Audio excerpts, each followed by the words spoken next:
दादा नुकतंच 2 दिवसामध्ये बीजेपी मध्यवर्ती कार्यालयामध्ये साधारणतः 4,000 पेक्षा जास्त उमेदवारी अर्ज आलेत.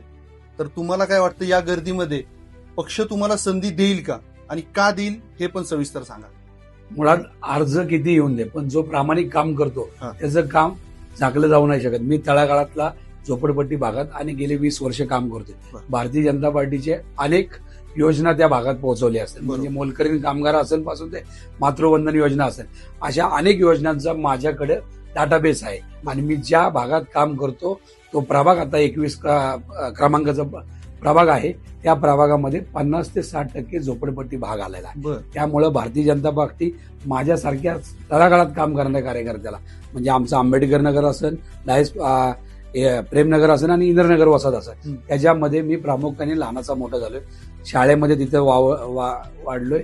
मुळात भारतीय जनता पक्षाचा मी सामान्य कार्यकर्ता आहे. मी पण बूथ प्रमुख पासून ते प्रवास माझा सुरू झाला.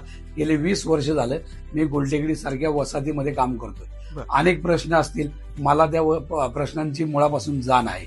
आणि भारतीय जनता पक्षाचा तुम्ही इतिहास पाहताय, आजपर्यंत तळागाळातल्या कार्यकर्त्यांना मोठं करणारा पक्ष म्हणजे भारतीय जनता पक्ष. त्याचप्रमाणे येणाऱ्या महापालिका निवडणुकीमध्ये मी माझ्या परिवारातील माझी भगिनी, जी माझ्या संघ त्या याचना भोगून इथपर्यंत आलेली आहे, अशा महिलेला मी पुढे गेलेलो आहे. आणि भारतीय जनता पक्षात काम करताना आम्ही यंदा, मला 100% खात्री आहे की भारतीय जनता पक्ष आमच्या कुटुंबाला न्याय देईल.